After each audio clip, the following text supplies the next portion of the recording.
हस्ती अशोक सम्राट के वंशज मौर्य वंश के बौद्ध राजा वरदत्त मौर्य की हत्या उसी के ब्राह्मण सेनापति पुष्यमित्र शुंग ने धोखे से की थी और खुद को मगध का राजा घोषित कर लिया।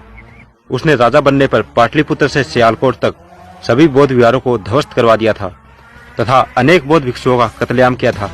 पुष्यमित्र शुंग बौद्धों पर बहुत अत्याचार करता था और ताकत के बल पर उनसे ब्राह्मणों द्वारा रचित मनुस्मृति अनुसार हिंदू धर्म कबूल करवाता था।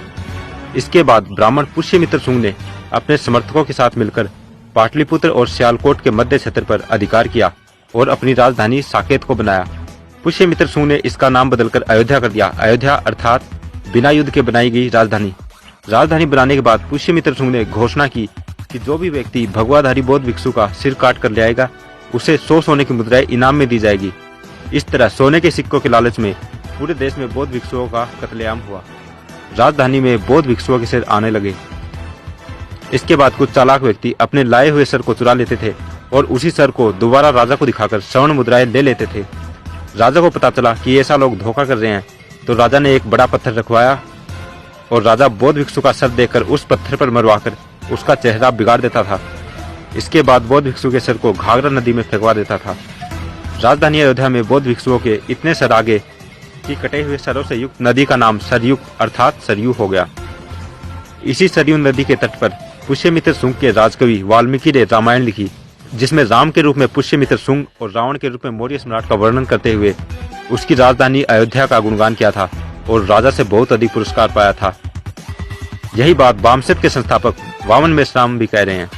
बुद्धा की जब क्रांति हुई तो क्रांति के विरोध में प्रतिक्रांति हुई और बृहदत्त की हत्या हुई। मौर्य सम्राट आखिरी बृहदत्त की हत्या हुई और हत्या करने वाला कोई और नहीं था, आर्य ब्राह्मण पुष्यमित्र शुंग।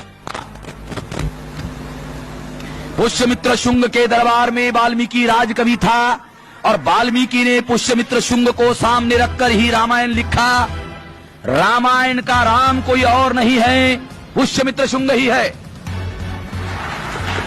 और इसका एविडेंस रामायण में है।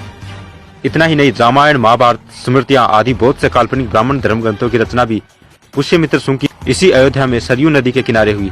बौद्ध भिक्षुओं के कत्लेआम के कारण सारे बौद्ध विहार खाली हो गए। तब आर्य ब्राह्मणों ने सोचा कि इन बौद्ध विहारों का क्या करें कि आने वाली पीढ़ियों को कभी पता ही नहीं लगे कि बीते वर्षों में ये क्या थे।